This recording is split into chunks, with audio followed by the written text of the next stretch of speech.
ఏకాదశి వ్రతం చాలా గంభీరమైన వ్రతం. అందుకే లోకంలో పెద్దలు ఏం చెప్తారంటే, స్వామి పుష్కరిణీ స్నానం సద్గురోహపాద సేవనం ఏకాదశి వ్రతం చాపి.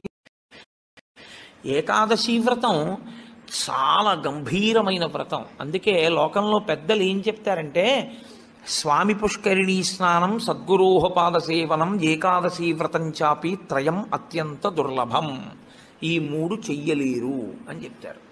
ఎందుకు చెయ్యలేరు? స్వామి పుష్కరిణీ స్నానం అక్కడికి వెడతాడు, ఆనందనిలయం చుట్టూ 100 మార్లు తిరుగుతాడు, కానీ పుష్కరిణిలో స్నానం చేద్దామన్న ఊహ వాడికి రానేరాదు. సద్గురోహ పాదసేవనం, సద్గురువు పాదములు పట్టుకునే అవకాశం ఇవ్వడు. ఎందుకు ఇవ్వడు? ఒక్కటే కారణం, నాకు అసలు కాళ్ళ నొప్పులే ఉండవంటాడు. ఆయన అసలు కాళ్ళు పట్టించుకోవడం ఆయన జన్మాంతరంలో ఆయన చేయడు. కాబట్టి అసలు గురువుగారి కాళ్ళు బట్టి అదృష్టం నీకు ఎప్పుడు వస్తుంది? నువ్వు ఆయన కాళ్ళు నిప్పెడితే కదా నువ్వు వెళ్ళి పట్టుకోవడానికి. కాబట్టి ఆయన కాళ్ళు పట్టుకునే అదృష్టం ఉండదు. సద్గురోహ పాదసేవనం. ఏకాదశి వ్రతం చాపి, ఏకాదశి వ్రతము చెయ్యలేడు. ఎందుకు చెయ్యలేడో తెలుసా అండి? మీరు అంగీకరించినా అంగీకరించకపోయినా శాస్త్రీయమైన వేదప్రోక్తమైన ఋషిప్రోక్తమైన ఒక పెద్ద రహస్యాన్ని మీకు ఇప్పుడు చెప్తా. ఏకాదశి వ్రతం ఎందుకు కష్టం?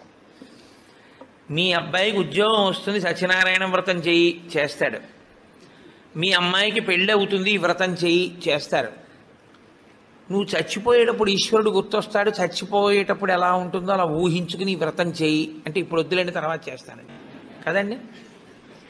ఏకాదశి వ్రతం నిజానికి అంతే. ఏకాదశి వ్రతం ఎందుకు చేయిస్తారో తెలుసా అండి? ఉపవాసం, అన్నం తినకూడదు. అన్నం తినకపోవడం కాదు, అన్నాన్ని పచనం చెయ్యడానికి కావలసిన సంభారములను స్పృశించి పచన ప్రయత్నమునందు నిమగ్నము కాకూడదు. అంటే ఏకాదశి నాడు ఉపవాసం ఉండి ద్వాదశి నాడు కాకరకాయ పులుసు పెట్టి వండుకుందామా వేపుడు చేసుకుందామా అని ఆలోచించకూడదు.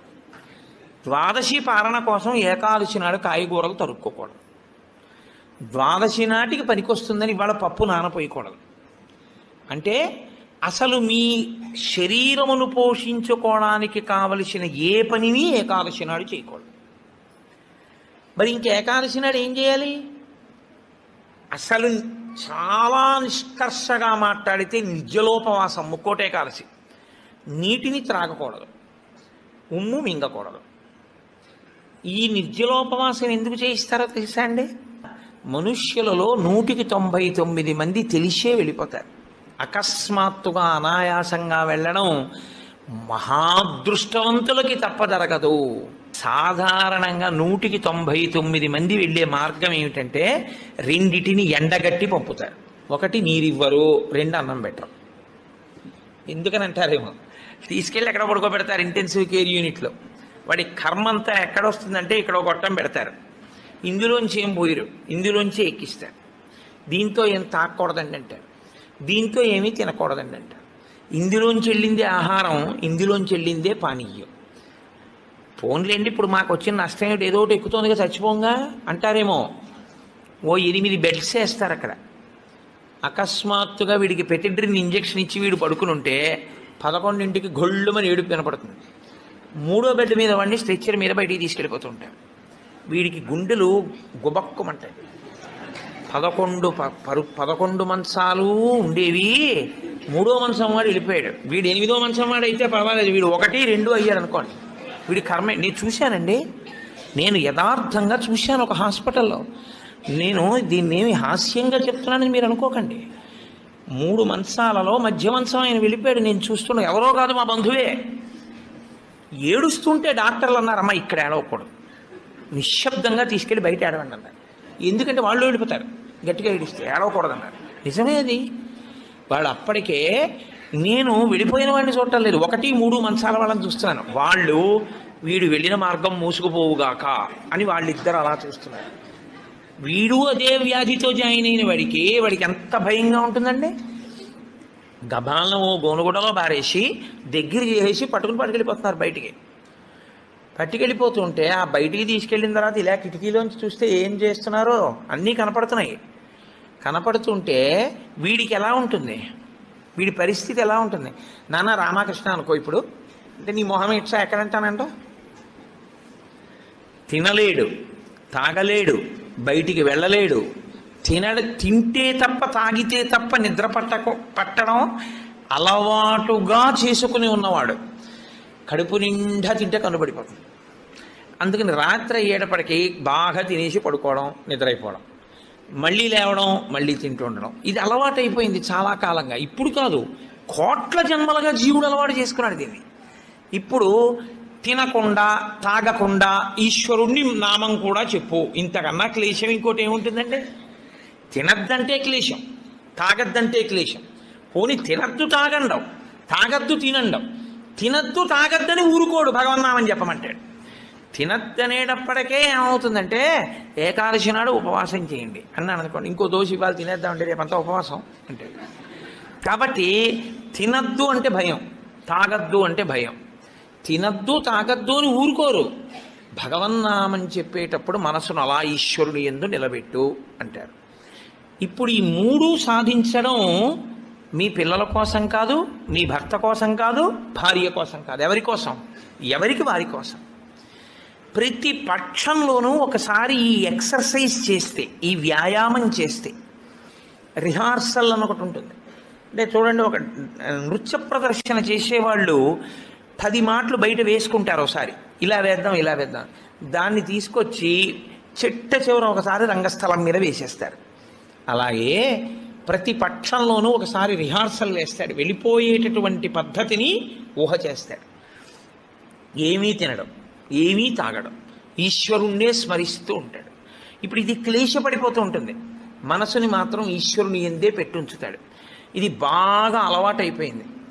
ఆ రోజు వచ్చేసింది, తినకూడదు తాగకూడదు, ఈశ్వరుడి మీద మనసు పెట్టాలి. అభ్యాసం కూసు విద్య కదూ, నిలబెట్టేస్తాడు. నిలబెట్టేస్తే ఏమయ్యాడు?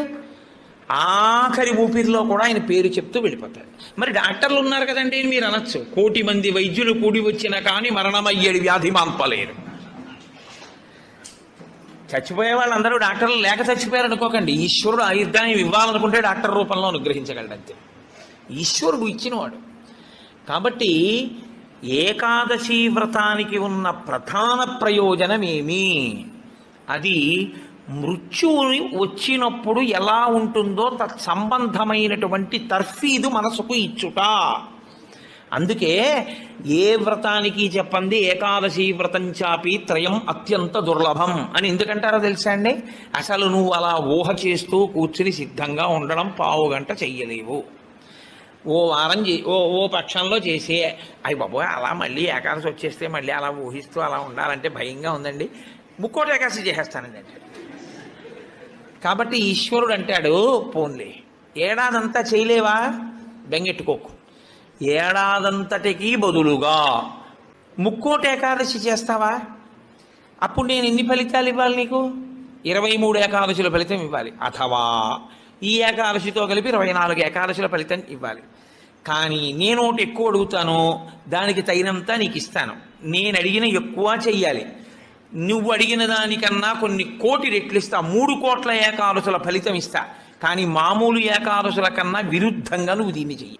ఎందువల్ల విరుద్ధంగా చేయవలసి ఉంటుంది ముక్కోటి ఏకాదశి అంటే, మామూలు ఏకాదశి నాడు మీరు ఉపవాసం చేసేటప్పుడు పండు కాని, కాయ కాని, అథవా కాసిన పాలు కాని తాగితే ఉపద్రవం ఏం రాదు, దానికి దోషం పట్టదు శాస్త్రం. ఎందుకంటే శాస్త్రం ఉపవాసం మీద చర్చ చేస్తుంది. ఉపనిషత్తుల్లో ఆ విషయం ఉంది, వేదంలో ఆ విషయం ఉంది. ఎప్పుడెప్పుడు ఉపవాసం ఎలా చెయ్యాలి అన్నది ఉంది. ఆదివారం నాడు కానీ, పౌర్ణమి నాడు కానీ, అమావాస్య నాడు కానీ రాత్రి ఉపవాసం మాత్రమే చెయ్యాలి, పగటిపూట ఉపవాసం చేయకూడదు. ఆదివారం నాడు రాత్రి ఏమీ తినకూడదు, పౌర్ణమి నాడు రాత్రి ఏమీ తినకూడదు, అమావాస్య నాడు రాత్రి ఏమీ తినకూడదు. ఆ ఉపవాస నియమం అక్కడ వరకే. పగటిపూట మీరు భోజనం చేసినా పలహారం చేసినా శాస్త్రం అడ్డురాదు. సాధారణంగా శాస్త్రం ఏం చెప్తుందంటే 2 పర్యాయములు తీసుకోమని చెప్తుంది. 2 పర్యాయములు తీసుకోవచ్చు, కానీ ఇక రాత్రి వేళ తినకూడదు. అష్టమి తిథి, చతుర్దశి తిథి, ఈ 2 తిథుల్లో పగటి వేళ తినకూడదు, రాత్రి వేళ తినాలి. పగటి వేళ ఏమీ తినకుండా ఊరుకుని నక్షత్ర దర్శనం అయిన తర్వాత మాత్రం భోజనం చేయొచ్చు. అది ఒక్క అష్టమి చతుర్దశి తిథులకు. కాబట్టి ఈ తిథులలో ఉపవాసాలకి, వారములలో ఆదివారం ఉపవాసాలకి, ఎందుకంటే వారాలు అన్ని యుగాల్లో లేవు, కలియుగంలోనే వారాలు. మీరు రామాయణాన్ని చూస్తే రామాయణంలో వారాలు ఉండవు. కాబట్టి వార నియమం ఎవరికి వచ్చిందంటే ఒక్క కలియుగంలోనే వచ్చింది. కలియుగంలో ఆదివారమే ఉపవాసం ఎందుకు పెట్టారో తెలుసా అండి? ఆరోగ్యం భాస్కరాది చేత్, ఆరోగ్యము సూర్యభగవానుడి యొక్క అనుగ్రహంతో నిలబడుతుంది. సూర్యభగవానుడు అధిదేవతగా కలిగినటువంటి రోజు, ఆయన యొక్క తేజస్సు ఎక్కువగా పరిపుష్టమయ్యే రోజు భానువారము, ఆదివారం. అటువంటి సూర్యభగవానుని యొక్క అనుగ్రహం కలగాలి అంటే ఆదివారం నాడు ఉపవసించాలి. ఉపవసించుట అన్న మాటని మీరు ఎప్పుడు రెండు కోణాల్లో అర్థం చేసుకోవాలి. రెండు కోణాల్లో అర్థం చేసుకోవడం అంటే కడుపు ఖాళీ అయిన తరువాత మళ్ళీ వేయకుండుట. శరీరానికి ఆరోగ్యం ఎప్పుడూ డాక్టర్ దగ్గరికి వెళ్లకుండా ఉండడానికి 3 ఉన్నవాడు వెళ్ళడు అని ఆయుర్వేదం చెప్తుంది. ఎవరు వెళ్ళడు అంటే కడుపులో వేసిన పదార్థమంతా ఖాళీ అయ్యే వరకు మళ్ళీ వెయ్యనివాడు. కడుపులో పదార్థం వేశారనుకోండి, అది పూర్తిగా పచనం అయిపోయి కడుపు ఖాళీ అయింది, అప్పటి వరకు వేడు మళ్ళీ. అలా వెయ్యని వాడెవడో వాడు వైద్య దర్శనం చెయ్యడు. ఎడం పక్కకి తిరిగి ఎడమ చేతిని తల కింద పెట్టుకుని గుండెలు పరుపుకో బొంతకో తగిలేట్టుగా పడుకున్నవాడు వైద్యుణ్ణి చూడడు. 3, ప్రతిరోజు రాత్రి తాంబూల చర్వణం చేస్తూ కొంచెం సేపు నడిచి పడుకునేవాడు వైద్యుణ్ణి చూడడు. ఈ 3 పూర్ణారోగ్యానికి ఆయుర్వేద శాస్త్రం విధించినటువంటి నియమాలు. అందుకని అలాగే పడుకోవాలి. అందుకే మీరు ఎప్పుడైనా మహాత్ములు పడుకోవడం చూస్తే ఎప్పుడు ఎడం పక్కకే పడుకుంటారు. కారణం ఏంటంటే ఎడం పక్క పడుకోవడం ఆరోగ్యాన్ని ఇచ్చేస్తుంది, వైటల్ ఆర్గాన్స్ అన్నింటినీ సేఫ్ గార్డ్ చేస్తుంది. నేను ఒకసారి డాక్టర్ని అడిగి అది ఏమిటంటే అలా ఉంది ఆయుర్వేదంలోని. నిజమేనండి, అలాగే పడుకోవాలన్నారు. అంతేనండి, మేమైనా అలాగే చెప్తాం, ఎడం పక్కకి తిరిగి పడుకుంటే చాలా మంచిది కోటేశ్వరరావు అన్నాడు. కాబట్టి నేను పురాణాల్లో ఉన్న ఎన్నో విషయాలు డాక్టర్ గారిని అడుగుతుంటే వాళ్ళు నిజమేనండి ఇవన్నీ అంటుంటారు. నేను శరత్కాలంలో అమ్మవారి పూజ ఎందుకు చేస్తారు అన్నదాని గురించి దేవీ భాగవతంలో ఉన్న విషయాలు కొన్నింటిని ఒకసారి డాక్టర్ గారిని అడిగితే ఆయన నాకు తెల్లబోయే రహస్యాలు చెప్పాడు. మీరు చెప్పినవే హ్యూమన్ ఎనాటమీలోకి మార్చి చెప్తే మాకేం చెప్తారంటే చలికాలంలో తమంత తాముగా నాడులన్నీ కూడా సన్నబడిపోతాయి. చలిగాలికి కొవ్వు చిన్న చిన్న చిన్న చిన్న చిన్న చిన్న గింజల్లా ఉండి పరిగెడుతుంటుంది రక్తంలో. ఎప్పుడైతే నాడులు ఇలా రక్తనాళాలు సంకోచించాయో అది వెళ్ళి ఆగుతుంది.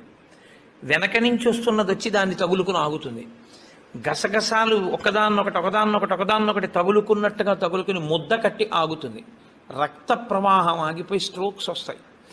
చలికాలంలో స్ట్రోక్స్ వస్తాయి కాబట్టి అలా రాకుండా ఉండడానికి దేవీ నవరాత్రులు చేయిస్తారు. దేవీ నవరాత్రుల్లో మృత్యుదంస్ట్ర బయటికి వస్తుందని చెప్పడానికి కారణం అది అని నేను ఒకసారి దేవీ భాగవతం శ్లోకాలు మా ఇంటికి వచ్చిన డాక్టర్ గారికి చూపిస్తే యథార్థంగా మాకు వైద్యం చెప్పినప్పుడు దీన్ని ఇంగ్లీష్లో ఇలా చెప్పారండి, దాన్ని ఆ రోజు ఋషులు ఇలా చెప్పారన్నమాట అని ఆయన తెల్లబోయాడు.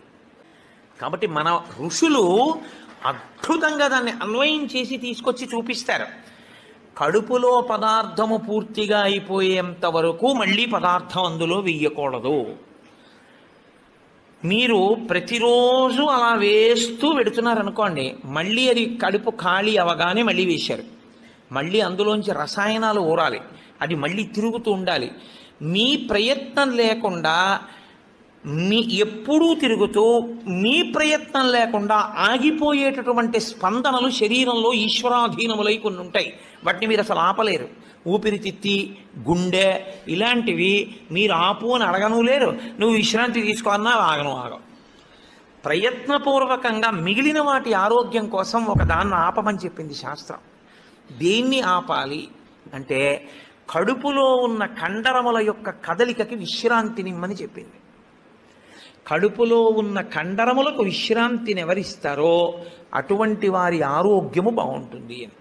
కడుపులో ఉన్న కండరముల కదలిక ఎప్పుడు ఆగుతుందంటే దాని లోపల పదార్థమును వేయడం ఆపితే ఆగుతుంది. అందుకని ఏం చేస్తారంటే ఉపవాసము అన్న పేరుతో లోపల పదార్థం వెయ్యరు. వేయకపోతే ఏమవుతుందంటే కండరములు కదలవు. కండరములు కదలకపోతే కంటికి కడుపుకి దగ్గర సంబంధం. కడుపు నిండకపోతే, కడుపు ఖాళీగా ఉంటే కను రెప్ప పడదు. కనురెప్ప పడకపోతే మీరు ఈశ్వరుడి యందు దృష్టి నిలబెట్టి ఈశ్వరుడి యొక్క ఆరాధన చెయ్యగలరు. కాబట్టి ఉపవాసం అన్న దాంట్లో అన్నం తినకుండా ఉండడం అనేటటువంటిది ప్రధానమైన నియమము. దీనికి మినహాయింపిచ్చి ఎట్టి పరిస్థితుల్లో చెయ్యకూడని వాళ్ళని ఇద్దరిని చెప్పింది శాస్త్రం. 8 ఏళ్లకు ముందున్నవాడు 80 ఏళ్ళు దాటినవాడు ఉపవాసం చేయరాదు జీవితంలో. ఈ ఇద్దరికీ నిషేధం. 8 ఏళ్ళు కింద ఉన్న వయస్సు, 80 ఏళ్ళు పూర్తయిన వాళ్ళు ఉపవాసం చేస్తే పాపం, వాళ్ళు చేయకూడదు. ఎందుకని అంటే వాళ్ళ శరీరం అంగీకరించదు, అందులోకి పదార్థాన్ని వేయకపోతే ఒప్పుకోదు. 3వ మినహాయింపు ఒకరికి ఇచ్చింది. కడుపులోకి పదార్థం వెయ్యకపోవడమే విషంగా మారిపోయి శరీరాన్ని పడగొట్టగలిగిన వ్యాధి ఏదైనా సంక్రమించి ఉంటే, అంటే ఒక షుగర్ పేషెంట్ అనుకోండి, ఆయన అలా ఉండిపోయాడు అనుకోండి, ఫాస్టింగ్లో పడిపోతుంది, కోమాలోకి వెళ్ళిపోతాడు. అప్పుడు ఆయన పదార్థాన్ని శరీరం నిలబెట్టుకోవడానికి కావలసినంత పదార్థాన్ని లోపలికి పంపినా ఆయన ఉపవాసం చేసిన వాడే. మీరు ఎప్పుడూ ఒకటి గుర్తుపెట్టుకోవాలి, శాస్త్రం ఎప్పుడు మాట్లాడినా చాలా ఉదారంగా మాట్లాడుతుంది. శాస్త్రము కఠినంగా అసలు ఎప్పుడు ప్రవర్తించదు. అలా చెయ్యలేరు మీరు, నిజంగా చాలా కష్టం. కాబట్టి 8 సంవత్సరముల లోపు వాళ్ళు 80 సంవత్సరములు దాటిన వారు ఉపవాసమును చేయరాదు. ఉపవాసమును చేయరాదు అంటే పదార్థమును విసర్జించి ఉండరాదు. కాబట్టి ఉపవాసము అన్న మాటలో మీ కడుపు కండరములు కదలకుండా విశ్రాంతి ఇచ్చుట అన్నది ప్రధాన ప్రక్రియ. ఇది మీరు చూడండి, ఇవాళ రేపు పెద్ద పెద్ద ప్లాంట్స్ కూడా షట్ డౌన్ అంటారు, కావాలని ఆప్ చేస్తారు, వాటి లాంగివిటీ పెరుగుతుంది, జీవితకాలం పెరుగుతుందని. అదే అన్వయం ఋషులు శరీరానికి చేశారు. ఇది కూడా ఒక యంత్రాంగం, ఇది ఒక తెప్ప. ఇది ఉంటే నువ్వు పుణ్యం చేస్తావు, ఇది ఉంటే నువ్వు ఇంకొక ధర్మకార్యం చేస్తావు. అసలు ఇదే లేకపోతే ఇంకేం చేస్తావు? ఇక జీవుడు చేసుకోవడానికి ఏం లేదు, ఇది ఉపకరణం. కాబట్టి దీన్ని చాలా జాగ్రత్తగా నిలబెట్టుకోవాలి. నిలబెట్టుకోవాలంటే దీని ఆయుర్దాయం పెంచాలంటే 2 రకాలుగానే పెంచాలి. ఒకటి, ఆవేశపడి ఊపిరి తీయకుండా ఉండాలి, ఎందుకంటే ఊపిరిలలో ఆయుర్దాయం ఉంటుంది కాబట్టి. 2, అదే పనిగా దొరికింది కదా అని తింటూ ఉండకూడదు, కాబట్టి ఉపవాసం చేయాలి. ఈ 2 ఎవడు చేస్తాడో వాడు దీర్ఘాయుష్మంతుడు అవుతాడు. ఎవడు దీర్ఘాయుష్మంతుడు అవుతాడో వాడు పాపం చేయడానికి దీర్ఘాయుష్మంతుడు కాకూడదు. దేనికి దీర్ఘాయుష్మంతుడు కావాలి అంటే తన జీవుణ్ణి చక్కబెట్టుకోవడానికి దీర్ఘాయుష్మంతుడు కావాలి. అలా చేసేటటువంటి ప్రక్రియలో వచ్చిన అద్భుతమైనటువంటి తిథి ముక్కోటి ఏకాదశి. ఈ ముక్కోటి ఏకాదశి నాడు సర్వేషాం భోజనద్వయం అన్నారు. అది చాలా విచిత్రమైనటువంటి మాట. అసలు ముక్కోటి ఏకాదశి నాడు నువ్వు చెయ్యవలసినది ఏదో తెలుసా? సర్వేషాం భోజనద్వయం. ఈ శ్లోకం చాలా చమత్కారమైనటువంటి శ్లోకము. అందరూ కూడా భోజనద్వయం, 2 మాటలు భోజనం చేయండి. అదేమిటండి, సర్వేషాం భోజనద్వయం అయితే ఉపవాసం ఎక్కడుంది అందులో? మరి ఇప్పటిదాకా మమ్మల్ని పట్టుకు పీకు తినేశావు, శరీరం చెరుక్కర్రన్నావు, దీన్ని నలిపేయాలన్నావు, దీన్ని క్లేశ పెట్టాలన్నావు, ఏకాదశి నాడు పెట్టకండి అన్నావు, ఉపవాసం చెయ్యండి అన్నావు, అలా 24 ఏకాదశి 23 చేయకపోతే ముక్కోటి ఏకాదశి అయినా చెయ్యన్నావు. ఇన్ని చెప్పిన వాడివి మళ్ళీ ఇప్పుడేమంటున్నావు? ఏకాదశ్యాంతు కర్తవ్యం సర్వేషాం భోజనద్వయం. కర్తవ్యం, తప్పకుండా చెయ్యవలసిన పని. ఏకాదశ్యాంతో, ఏకాదశి నాడు ఏమి? సర్వేషాం, అందరికీ. భోజనద్వయం, 2 మాటలు భోజనం చేయండి. మరి అదేమిటి ఇప్పటిదాకా నేను చెప్పిన ఉపన్యాసం అంతా పోలా ఈ శ్లోకంలో? అది ఎందుకు శ్లోకాన్ని అలా చేస్తారో తెలుసా అండి?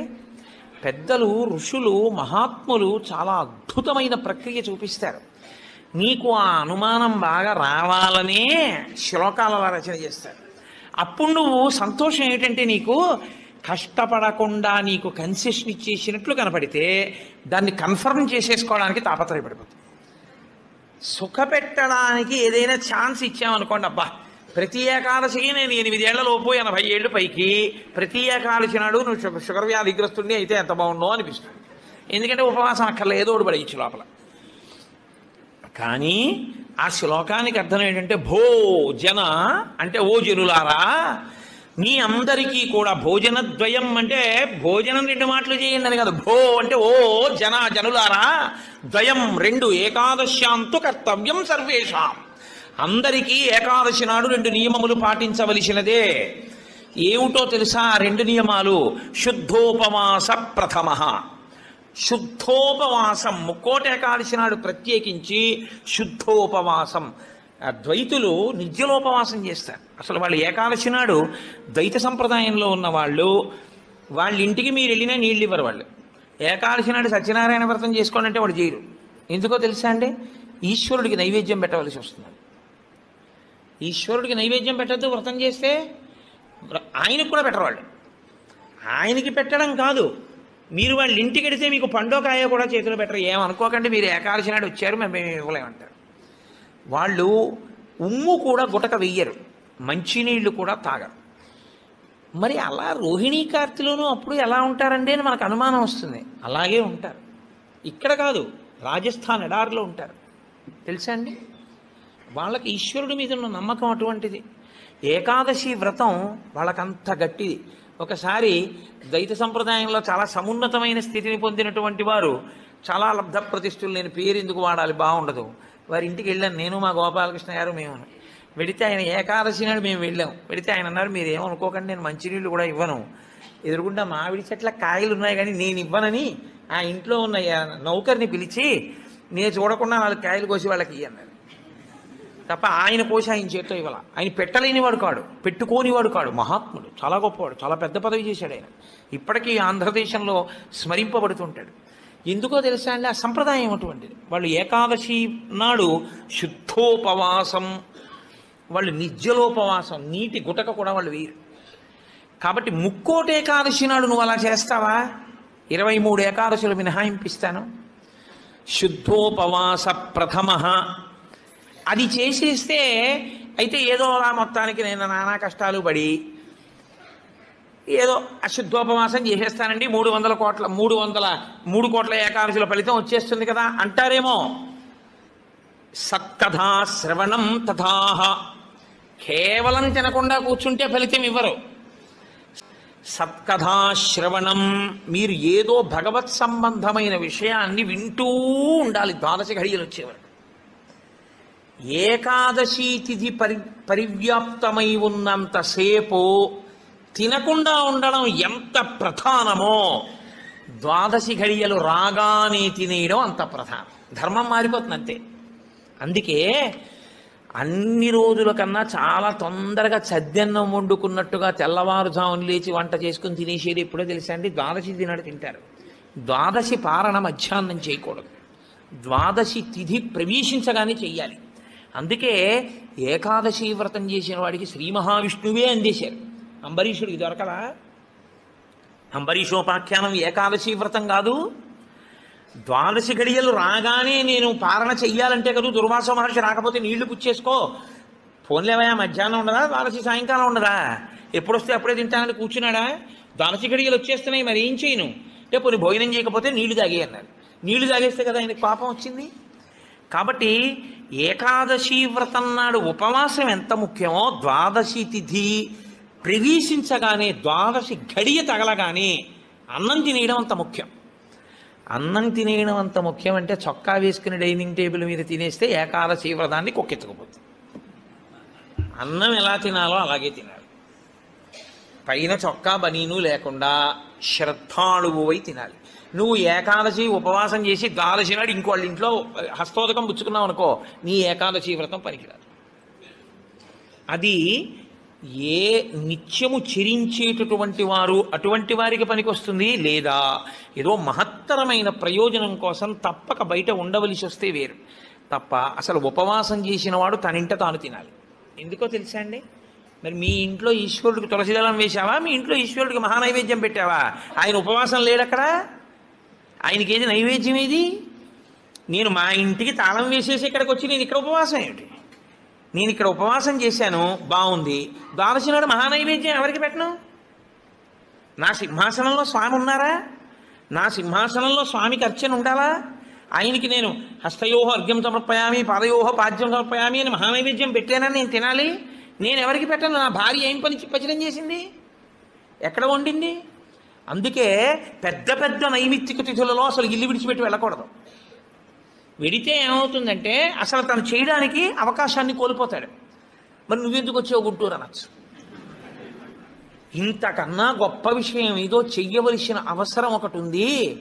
ఈ సంవత్సరం నేను వదిలిపెట్టినా నేను అలా వెళ్ళడం వల్ల ఒక పెద్ద ప్రయోజనం ఒకటి జరగాలి అని నేను అనుకున్నప్పుడు నేను స్వామికి నమస్కారం చేసి బయలుదేరిపోతానంతే. అప్పుడు అదొక త్యాగం. నేను దాన్ని విడిచిపెట్టేసుకోవడమే త్యాగం అంతే. అందుకే ఏకాదశి వ్రతం అంటే, ఏకాదశి వస్తోంది కదండి నేను బయటికి ఎలా వస్తానని అడగాలి నువ్వు. అంతేగాని ఏకాదశి వస్తుంటే నువ్వు బయటికి వెళ్ళిపోతే వ్రతం ఎలా చేస్తావు? కాబట్టి గుంటూరు వచ్చి ఉపవాసం చేయొచ్చా? చేయకూడదు. కాకినాడలో ఉండి ఉపవాసం చేయాలి. కాబట్టి ముక్కోటి ఏకాదశి చెయ్యడం అంటే శుద్ధోపవాస ప్రథమ నిర్జలోపవాసమే. అంతకన్నా మరి నేను మినహాయింపులు ఇచ్చి చెప్పడం నా వల్ల కాదు. కానీ శాస్త్రం ఒక్కరి విషయంలో మినహాయింపు ఇచ్చింది. శరీర కష్టం చేసుకుని బ్రతికేవాణ్ణి మాత్రం ఉపవాసం చెయ్యమని నిర్బంధించవద్దు. వాడు పడిపోతాడు స్పృహ తప్పి, నీళ్ళు తాగకపోతే. కానీ అవకాశం ఉన్నవాళ్ళు మాత్రం తప్పకుండా చెయ్యవలసినదే, అంతకన్నా మార్గము లేదు. కాబట్టి శుద్ధోపవాస ప్రథమ నిర్జలోపవాసమే చెయ్యాలి. యథార్థమునకు మంచినీటి చుక్క కూడా ఇక ఏకాదశి తిథి నాడు పుచ్చుకోకూడదు. ద్వాదశి వచ్చింది ఇక నువ్వు ఉపవాసం ఉండకూడదు. ద్వాదశి తిథి యందు ఉండగా, తిథి యందు పరివ్యాప్తమై ఉండగా నువ్వు ఉపవసించి ఉండకూడదు. మళ్ళీ వ్యతిరేక ఫలితం వస్తుంది. ద్వాదశి తిథి ప్రవేశించేసింది ఇక నువ్వు పాలన చేసేయాలంతే. ఎలా పాలన చేయాలో తెలుసా అండి? ద్వాదశి తిథి ప్రవేశించేటప్పటికి నువ్వు పరిశేచనం చేసేయాలంతే. ద్వాదశి ఉదయం 6:30కు వచ్చింది అనుకోండి, మీరు 6:30 లోపల మీ భార్య గారు మీరు సంధ్యావందనం అనుష్ఠానం పూర్తి చేసే లోపల ఆవిడ మహానైవేద్యం సిద్ధం చేసి తీసుకొచ్చి ఇచ్చేయాలి. మీరు నైవేద్యం పెట్టేసి ఆ రోజు 6:30కి భోజనం చేసేయాలి. నాకు సహించదండి అనకూడదు, చేసేయడమే. ఏకాదశి వ్రతమునందు ద్వాదశి కలిసిపోయి ఉంటుంది. నేను చెప్పింది అబద్ధం అయితే అంబరీషోపాఖ్యానం అబద్ధమే, అంబరీషోపాఖ్యానం అబద్ధం అయితే వ్యాసుడే అబద్ధం. కాబట్టి నేను చెప్పింది నిజం. ఏకాదశి వ్రతం అంటే అంతే, అలాగే చేస్తారు. ఇలా కాని చెయ్యగలిగితే ముక్కోటి ఏకాదశి నాడు నీకు నేను 3 కోట్ల ఏకాదశులు చేసిన ఫలితాన్ని నీ ఖాతాలో వేసేస్తాను. ఎందుకో తెలుసా? 1 శరీరమును క్లేశపెట్టావు, 2 మనస్సును ఏకాగ్రతతో నిలబెట్టావు. కాబట్టి ఏం చేయాలంటే మార్చి మార్చి మార్చి మార్చి మార్చి మార్చి భగవత్ కథ యందు కూర్చోవాలి. మరి ఇక దేనికి లేవాలి? శరీర శోధన చేయడానికి, మూత్ర విసర్జన చేయడానికి లోపలికి వెళ్ళిన నీళ్లు లేవు, మల విసర్జన చేయడానికి లోపల వేసిన పదార్థం లేదు, ఇంకెందుకు లేవడం? కాబట్టి లేవక్కర్లేదు. కాబట్టి ఏకాదశి రాగానే కూర్చుంటే ద్వాదశి వచ్చాక లేదు. అయితే అప్పుడు అందులో ఏముంది? జాగరణ కూడా ఉందా? ఉందా లేదా? ఏకాదశి నాడు ఉపవాసం అంటే అన్నం తినకుండా పగట కూర్చోవడం అని మీకు ఎవరు చెప్పారు? జాగరణ కూడా ఉంది. అందుకే ముక్కోటి ఏకాదశి నియమాలు అన్వయమయ్యేది మళ్ళీ 3 తిథులకు అన్వయం అవుతాయి. 1 మహాశివరాత్రి, 2 గోకులాష్టమి, 3 శ్రీరామనవమి. ముక్కోటి ఏకాదశి నాడు ఏ నియమాలు పాటిస్తారో అవే నియమాలు ఆ 3 తిథుల్లో పాటించాలి. ఈ 3 తిథులలో కూడా మీరు రాత్రి నిద్రపోకూడదు, పగల ఏమీ తినకూడదు. అందుకే చూడండి, మహాశివరాత్రి నాడు నేను పరిచయం చేయడానికి మీకు ఆ తిథి బాగుంటుంది. మహాశివరాత్రి అంటే జాగరణతో కూడిన ఉపవాసమే. అందుకని నిద్రపోయి ఉపవాసం చేసేస్తానంటే అప్పుడు ముందు రోజు ఏ ఇంజక్షనో చేయించేసి పడుకోవచ్చు. 12 గంటల తర్వాత తెలివచ్చే ఇంజక్షన్ ఒకటి. అలా కుదరదు. మీరు నిద్ర కూడా విసర్జించాలి. ఎందుకో తెలుసా అండి? నిద్ర విసర్జించడంలో చాలా పెద్ద క్లేశం ఉంటుంది. 1 తినలేదు, 2 తాగలేదు, ఒక స్థితికి వచ్చేటప్పటికీ నిస్త్రాణ కొంచెం వస్తుంది. వచ్చి ఫోన్లే అలా పడుకుంటే బాగుండు, కాస్త ఉత్తరీయం వేసుకుని అనిపిస్తుంది. అలా పడుకోకూడదు. అందున దీక్షితుడు అందుకే ఎప్పుడు పడితే అప్పుడు, ఎక్కడ పడితే అక్కడ నిద్రపోకూడదు. అలాగా మీరు పగలు రాత్రి కూడా ఏకాదశి తిథి ఉన్నంతసేపు, అంటే ఏకాదశి ఎప్పుడు మొదలైందో అప్పుడు ఒక రాత్రికి కూడా పరివ్యాప్తం అవుతుంది. ఆ రాత్రి ఆ పగలు మీరు జాగరణ యందు ఉపవాసమునందు ఉండాలి. అంటే మారుస్తూ ఉండాలి. ఒకటే చేస్తున్నారనుకోండి, మనసు ఏమవుతుందంటే దాన్ని విడిచిపెట్టి ఇంకో చోటుకి వెడుతుంది. అందుకే ఏకాదశి చేసేటప్పుడు ఏం చేస్తారంటే సంఘంగా చేస్తారు. సాధారణంగా ఏకాదశి తిని ఒక్కడే చేయడం కొంచెం కష్టం. ఒక సంఘంగా అనుకుని ఏం చేస్తారంటే, ఏదో ఏకాదశి ప్రవేశించేటప్పటికి సంధ్యావందనం చేసుకుని ఇంట్లో కులదేవతార్చన చేసుకుని అందరూ కలిసి దేవాలయానికి చేరుకుంటారు. అందరూ కలిసి ఈశ్వరునికి సత్యనారాయణ వ్రతం చేస్తారు. అందరూ కలిసి విష్ణు సహస్రనామ స్తోత్ర పారాయణం చేస్తారు. అందరూ కలిసి త్యాగరాజస్వామి సంగీత విభావరి వింటారు. అందరూ కలిసి భజన చేస్తారు. అందరూ ఎవరో లేచి నాట్యం చేస్తారు. మిగిలిన వాళ్ళు చూస్తుంటారు. మారుస్తారు. మార్చి మార్చి మార్చి మార్చి భగవత్ శబ్దమునందే లీనమైపోతారు. ఏది చేస్తున్నా ఈశ్వర నామం పడుతూ ఉంటుంది. ద్వాదశి నాడు అన్నం తింటుంటే ఏది విన్నా గోవింద గోవింద అని అవే వినపడుతుంటాయి. ఇంకా ఏదో వెంకటాచలంలో 10 రోజులు ఉండి వచ్చిన వాడికి ఎక్కడ చూసినా గోవింద అని వినపడినట్టు ఇంకా అస్తమానం గోవింద అని వినపడుతుంటుంది. అంతగా నువ్వు ముక్కోటి ఏకాదశిని చెయ్యగలిగితే, అలా చేసినప్పుడు నీకు 3 కోట్ల ఏకాదశుల ఫలితాన్ని నీ ఖాతాలో వేస్తాను. నాకు ఇప్పుడు చెప్పండి, నిజంగా ముక్కోటి ఏకాదశి చేసేవాళ్ళు ఎంతమంది? ఎవరికి వెయ్యాలా ఫలితం? 24 ఏకాదశుల్లో ఒక్క ఏకాదశి అలా చేయగలవా అంటే దాని అర్థం ఏమిటో తెలుసా అండి? ఒక ఏకాదశి నిజంగా అలా చెయ్యాలని మీరు అనుకుంటే కనీసం ఇంకో ఏకాదశి మీరు అలా రిహార్సల్ వేయాలి. మీరు ఇంకో ఏకాదశికి రిహార్సల్ వేస్తే అది వస్తోంది ఇబ్బంది, కాబట్టి ఆ రోజుని ఇది రాకుండా చూసుకుందామని మీరు జాగ్రత్త పడతారు. ఓ పని చేస్తున్నారనుకోండి, ముందే ఇలా చేస్తే బాగుంటుంది, ఇలా చేస్తే బాగుంటుందని ప్రణాళిక రచిస్తారే, ప్రణాళిక రచనకు పక్కన ఇంకొక ఏకాదశి జరగాలి. అందుకే ముక్కోటి ఏకాదశి ఒక ఏకాదశి ఎవడు చేయడు, పక్కన ఇంకో ఏకాదశి చేస్తాడు. ఇది ఏదో ఏకాదశి చేశారనుకోండి, ఓహో ఏకాదశి చేస్తే ఇదిగో ఇలా ఇలా ఇబ్బందులు ఉంటాయి. నేను మీకు ఒక ఉదాహరణ చెప్తాను. ఏకాదశి రేపు వ్రతం చేద్దాం అనుకుని ముందు రోజు మీరు పుల్లని పదార్థాలు, తీయటి పదార్థాలు బాగా తినేశారనుకోండి, మీరు ఇంక దాహాన్ని ఆపలేరు. దాహము తనంత తాను పొటమరించకుండా ఉండాలి అంటే మీరు శారీరకమైన ఆంతరమైన జాగ్రత్తలు కొన్ని తీసుకోవాలి. ఒకటి, వేడిగా ఉన్న చోటుకి వెళ్ళి మీరు కూర్చోకూడదు, శరీరం పడిపోతుంది, డిహైడ్రేట్ అయిపోదు. కాబట్టి అందుకే పరమేశ్వరుడు కూడా అనుకూలమైనటువంటి కాలంలో ఇచ్చాడు, పుష్యమాసంలో ఇచ్చాడు. నీటిని శరీరం ఎక్కువ డిమాండ్ చేయదు ఈ టైంలో. ఇది ఆయన పట్టుకెళ్ళి రోహిణీ కార్తీలో పెట్టాడు అనుకోండి, అసలు ఉండడు ఆవిడ చేసేవాడు కదండి. అందుకని పట్టుకొచ్చి హేమంత ఋతువులో పెట్టాడు, తనంత తాను పైనుంచి చల్లగా ఉంటుంది. కాబట్టి ఏకాదశి చెయ్యడం అంటే దాని అర్థం ఏమిటో తెలుసా అండి? దానికి 3 రోజులు ముందు నుంచి మీరు పదార్థముల మీద అదుపులోకి వచ్చేయాలి. ఇక ఒక్కసారి అది తింటే మళ్ళీ ప్రయత్నపూర్వకంగా మీరు మంచినీళ్లు తాగాలనుకుంటే తప్ప దాహం వేయకుండా శరీరం నిలబడగలిగినటువంటి రీతిలో ఆహారం ఏది ఉంటుందో అటువంటి ఆహారాన్ని ఎంచి అంత సాత్విక ఆహారంతో నిలబెట్టాలి. ముందు నిలబెడితే ముక్కోటి ఏకాదశి నాడు నీళ్ళు అడగకుండా ఉంటుంది, శక్తి లోపల నిలబడుతుంది. అంతకు ముందు కొన్ని రోజుల పాటు మీలోని శక్తిని క్షయం చేసేయకుండా మీరు ఉండాలి. మీ తేజోక్షయం చేయకూడదు. అంతకన్నా ఇంకో మాట నేను చెప్పను. అలా మీరు నిలబడగలిగితే ముక్కోటి ఏకాదశికి మీరు సిద్ధపడగలుగుతారు. అకస్మాత్తుగా ముక్కోటి ఏకాదశి ఓటీ చేసేస్తానంటే కుదరదు. కాబట్టి అసలు ముక్కోటి ఏకాదశి అన్నదాని యందు ఎంత సత్యమైన వాక్కులు ఉన్నాయో, శరీరమును క్లేశ పెట్టడం అనేటటువంటిది శాస్త్రమునందు ప్రతి 11 రోజుల్లో ఒక రోజు తప్పదు. ఏకాదశి అంటే ఆ 11 ఈశ్వరుని యందు నిలబడాలి. 5 జ్ఞానేంద్రియాలు, 5 కర్మేంద్రియాలు, మనస్సు 11 నిలబెట్టాలి. దానికి ఉపవాసం చెయ్యాలి. అథవా ముక్కోటి ఏకాదశి నాడు చెయ్యగలిగినటువంటి ఈ పరిస్థితులన్నింటినీ మీరు సమన్వయం చేసుకున్నా, శరీరాన్ని నిలబెట్టినా, మీ మనసుని తీసుకెళ్లి ఈశ్వరుడి దగ్గర పెట్టడం మాత్రం అంత తేలికైన విషయం కాదు. కాబట్టి నేను మిమ్మల్ని అందరినీ నిరుత్సాహపరుస్తున్నాను అని మీరు అనుకోవద్దు. మీరు ఎప్పుడూ ఒక్క విషయం గుర్తుపెట్టుకోండి, మీరు ఏం చేశారు అన్నదాన్ని బట్టి 100% సిలబస్ బట్టి మార్కులు ఈశ్వరుడు లేడు. మీ ప్రయత్నాన్ని చూసి హర్షించి వేసేస్తాడు ఆయన. అసలు మీరు సంకల్పం ఒకటి చేశారనుకోండి, వచ్చే సంవత్సరం ముక్కోటి ఏకాదశి మనం ఎలా చేసుకుందాం అని ఓ 10 మంది పెద్దలు కూర్చుని వచ్చే ఏడాది మన దేవాలయంలో ముక్కోటి ఏకాదశి చేద్దాం, వచ్చే ఏడాది ముక్కోటి ఏకాదశి చేయడానికి నిజంగా అలా శరీరంలో పదార్థం వెయ్యకపోయినా నిలబడగలిగిన శరీరాలు ఇన్నున్నాయి. ఇందులో ఎంతమంది ఆ దారుఢ్యం ఉన్నవాళ్ళు ఉన్నారు? వాళ్ళని సప్తమి తిథి నుంచే మనం ఎలా సిద్ధం చేద్దాం? వాళ్ళని సిద్ధం చేసి ముక్కోటి ఏకాదశి నాడు ఎంతసేపు ఉండగలిగితే అంతసేపు ఉంటాడు.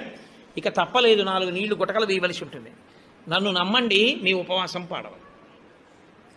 అది పుచ్చుకోకపోతే ఇక శరీరం పడిపోతుంది. ఇప్పుడు ధర్మం ఏమైపోతుందో తెలుసా అండి? ఆమరణ నిరాహార దీక్ష శాస్త్రమునందు అత్యంత మహాపాపము. మీ శరీరం పడిపోయే వరకు మీరు మీ ఏమీ తినను ఏమీ తాగదు అని భీష్మిస్తే ఆ వ్రతఫలం ఇవ్వరు, పిశాచత్వం ఇస్తారు. అన్నం తినకుండా నీళ్లు పుచ్చుకోకుండా ఎవడైనా శరీరాన్ని పడగొడితే వాడి జీవుణ్ణి పిశాచంలోకి ప్రవేశపెడతారు. అందుకని ఇప్పుడు మీ ప్రయత్నం మీరు చేశారు, ఇక శరీరం పడిపోతుంది, తప్పదు, నీళ్లు పుచ్చుకోవాలి. ఇప్పుడు మీరు ఎంత నీరు తాగితే శరీరం నిలబడుతుందో అన్ని నీళ్లు తాగారు, అది ఉపవాసంలో అంతర్భాగం అయిపోతుంది. ఇప్పుడు ఒక్క అరటిపండు లోపల వేయకపోతే శరీరం నిలబడదు. ఓ అరటిపండు లోపల పడేశారు, మీకు ఉపవాసమునకు భంగము రాదు. కాబట్టి గురుముఖత చాలా జాగ్రత్తగా శాస్త్రము చెప్పిన నియమములను బాగా విని, అసలు దాని మీద తర్ఫీదు ఏడాది మొదలుపెట్టారనుకోండి, మీరు చాలా తక్కువ మందితో మేము ఇలా చేస్తాం అన్న సంకల్పం 1. 2, అన్నిటికన్నా ప్రధానంగా దృష్టిలో పెట్టుకుని చేయవలసింది ఏమిటో తెలుసా అండి? నీరు పుచ్చుకోకుండా ఆహారము పుచ్చుకోనప్పుడు మనసు ఆ స్థితికి వెడుతున్నప్పుడు ఎంత ఖేదపడుతుందో ఇప్పుడు అర్థమవుతోంది. ఇప్పుడు మనసు నిలబెట్టడం అనేది ఎంత కష్టమో తర్ఫీదు చేస్తానంటూ నిలబెడుతున్నాడు అనుకోండి, వాడు ఆఖరికి ఈశ్వరుని ఎందుకు కలిసిపోతాడు. ఆ ఒక్క ప్రయత్నంతో వాడికి మనసు లొంగిపోతుంది. అంతే, లొంగిపోయి ఈశ్వరనామమును ఎంత ఖేదంలోనైనా చెప్పడం వాడికి అలవాటు అవుతుంది. దీనికి ముక్కోటి ఏకాదశి వచ్చింది. అయితే ముక్కోటి ఏకాదశి నాడు జరిగేటటువంటి క్రతువులలో ఒక భాగంగా ఉత్తరద్వార దర్శనము అని ఒకటి ఉంటుంది. ఇది మళ్ళీ సంప్రదాయంలో ఒక్క వైష్ణవ దేవాలయాల్లో. అసలు ఇంకా నేను పరమ సత్యం చెప్పవలసి వస్తే ఇది యథార్థమునకు ఒక్క శ్రీరంగ క్షేత్రమునకే సంబంధించింది. అందుకే ఉత్తర ద్వారం తీయడం అన్నది ఒక్క శ్రీరంగ క్షేత్రానికే ఉంది. అసలు నిజానికి మిగిలిన క్షేత్రాల్లో ఉత్తర ద్వారాలు తీయడాలనే మాటలు లేవు. కాలక్రమంలో ఏమైందంటే అందరూ శ్రీరంగ క్షేత్రానికి వెళ్ళి ఇన్ని కోట్ల మంది ఉత్తర ద్వార ప్రవేశం చేయలేరు. కాబట్టి కొంతలో కొంత ఎక్కడ ఉన్న విష్ణు క్షేత్రాన్ని అక్కడే శ్రీరంగ క్షేత్రంగా భావన చేసి రంగనాథుణ్ణి స్మరిస్తూ ఉత్తర ద్వారంలోంచి వెడతారు. ఉత్తర ద్వారంలోంచి ఆ రోజున శ్రీ మహావిష్ణువు ఏమీ చెయ్యలేనివాడు, అన్ని విధాల ఇంకా అసలు నేను ఈశ్వర ఏమీ చెయ్యలేను, నువ్వే నాకు ఆధారం, నువ్వే నన్ను తీసుకుపో అన్నవాణ్ణి ఉత్తర ద్వారం తెరిచి తనతో తీసుకుపోతాడు. ఉత్తర ద్వారం తీస్తే మీరు ఎటువైపు ఎడతారు? ఉత్తరానికి ఎడతారు కదండి. ఉత్తర ద్వారం ఎందుకు తీయడం? దక్షిణ ద్వారం తీయకూడదా, తూర్పు ద్వారం తీయకూడదా? తూర్పు మంచిది కదా, మరి ఉత్తర ద్వారం ఎందుకు?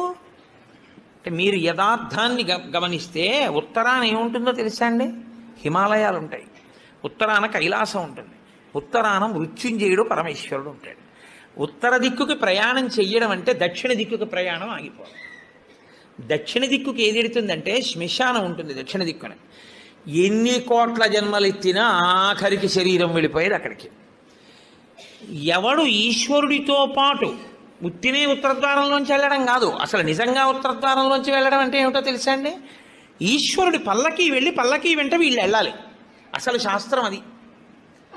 ఈశ్వరుడికి ఆ రోజున అర్చన చేసి పల్లకి పట్టుకుని పల్లకీని తీసుకెడతారు ఉత్తరద్వారంలోంచి, ఆయనతో వెళ్ళాలి. నువ్వు తినే ఉత్తరద్వారంలోంచి వెళితే నీకేం వస్తుంది? ఆయన వెళ్ళిన ఉత్తరద్వారంలోంచి వెళ్ళాలనుకోవాలి. అథవా అసలు నిజంగా వెళ్ళవలసింది ఏమిటంటే ఈశ్వరుడితో వెళ్ళాలి.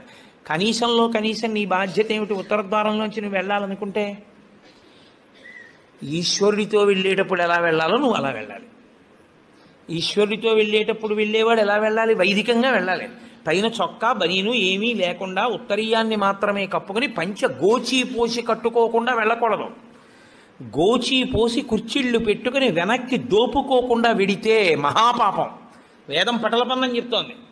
కాబట్టి కుర్చీళ్ళు పెట్టి గోచీ పోసి వెనక దోపి అన్నీ విప్పి ఉత్తరీయం వేసుకుని ఎవరి సంప్రదాయానుసారం వారు తిలకధారణ చెయ్యాలి. నీకు ద్వాదశనామములైతే ద్వాదశనామములు, నాకు విభూతి ధారణ ఎలా చెప్తే అలా నేను విభూతి ధారణ నేను చేసి శ్రీరంగనాథుడితో కలిసి ఆయన పల్లకీతో నేను ఉత్తర ద్వారంలోంచి మౌనంగా కానీ భగవన్నామని చెప్తూ కానీ ఆయన వెంట వెడితే నా ప్రాణోత్క్రమణం అయినప్పుడు కూడా ఆయన నన్ను అలాగే తీసుకెడతాడు. ఉదారుడై నన్ను నమ్మి, శాస్త్రం నమ్మి నాతో ఓ రోజు వచ్చాడు కాబట్టి ఇప్పుడు అలాగే తీసుకెడతానని ఉత్తర ద్వారంలోంచి తీసుకెడతాడు. ఇది ఇక ఏమీ చెయ్యలేను, నాకేమీ చేత కాదన్నవాడైనా కనీసం చెయ్యాలి. ఏమీ చేత కాని వాడన్నా చెయ్యాలి. ఈశ్వరాన్ని నాకు ఏం చేతనైనని నేను అన్నీ చేసేస్తానని ఇది మాత్రం మానేస్తాను అన్నవాడన్నా చెయ్యాలి. అందుకే శివాలయంలో ఎందుకు ఉండదో తెలుసా అండి? ఉత్తరద్వారంలోంచి వెళ్ళేది అక్కడికే కాబట్టి ఇంకా మళ్ళీ శివాలయంలో ఉత్తరద్వారం ఎందుకు? అంత శివకేశవ అభేదంగా ఉంటుంది ముక్కోటేకాదశి యథార్థమునకు. కాబట్టి ముక్కోటేకాదశి తిథి, ఏకాదశి తిథి అంత గొప్పవై ఉంటాయి. అందుకని ఉత్తరద్వార ప్రవేశం చేస్తారు. అటువంటి ముక్కోటేకాదశి తిథి నాడు మీరు భగవత్ సంబంధంగా ఏది చేసినా కూడా దేశకాలాదులను అనుసరించి కోట్ల రెట్లలో ఈశ్వరుడు దాని ఫలితాన్ని ఏర్పాటు చేసేస్తాడు. మీరు రామచంద్రమూర్తిని నించోపెట్టి పంచామృతాలతో అభిషేకం చేశారనుకోండి, 3 కోట్ల పర్యాయములు అభిషేకం చేసిన తరువాత ఆ మూర్తి ఎంత తేజస్సుతో నిలబడుతుందో అంత తేజస్సుతో నిలబడిపోతుంది అక్కడ. ఇప్పుడు ఆ వంశానికి, ఆ దేవాలయానికి ఎంత శక్తి వచ్చేసిందో మీరు ఆలోచించండి. మీరు ఒక తులసిదళం పట్టుకొచ్చి శ్రీ మహావిష్ణువుకి ఇచ్చారనుకోండి, మీరు 3 కోట్ల తులసిదళాలు పట్టుకొస్తే ఏ ఫలితమో ఆ ఫలితం ఇస్తారు. 3 కోట్ల ఏకాదశుల్లో 3 కోట్ల తులసిదళాలు పట్టుకొచ్చి ఇచ్చిన ఫలితం. మీరు రేపొక్కసారి శ్రీరామ రామ రామే తిరమే రామే మనోరమే అన్నారనుకోండి, 3 కోట్ల పర్యాయములు విష్ణు సహస్రాన్ని పారాయణ చేసిన ఫలితం వేస్తారు. రేపు అన్ని 3 కోట్ల మీద వేస్తారు. రేపు మీరు ఏమీ చేయలేదనుకోండి, 3 కోట్ల పాపాలు చేసిన ఫలితం వేస్తారు. మరి అంతే కదండి. 100 మంది పరీక్ష కడితే 30 మంది పాస్ అయ్యారని నేనంటే 70 మంది ఏమైనట్టు? ఫెయిల్ అయినట్టేగా. మరి ఏమీ చేయని వాడు ఏమైనట్టు? పాపాన్ని పొందినట్టు కదా 3 కోట్ల పాపాలని. కాబట్టి ఉత్తరద్వార దర్శనము చెయ్యాలి, ఉపవాసము చెయ్యాలి. ఇందులో ఎవరెవరు ఏ మినహాయింపులో కెడతారో మినహాయింపును అనుభవించినా తాను చెయ్యగలిగింది చెయ్యాలి. నేను ఏమీ చెయ్యలేని వాడిని అనడానికి మాత్రం నీకేమీ లేదు. నువ్వు అసలు కదలలేని వాడి అయితే ఇంట్లో కూర్చుని గోవిందనామైనా చెప్పాలి. కాబట్టి రేపొక్క రోజు ఉదయం నుంచి కనీసం రాత్రి నిద్రపోయే వరకు జాగరణ చేయకపోయినా, నిద్రపోయే వరకు భగవన్నామమునందు మాత్రమే నిబద్ధుడయ్యుంటే అంతకన్నా భాగ్యం ఏముంటుంది?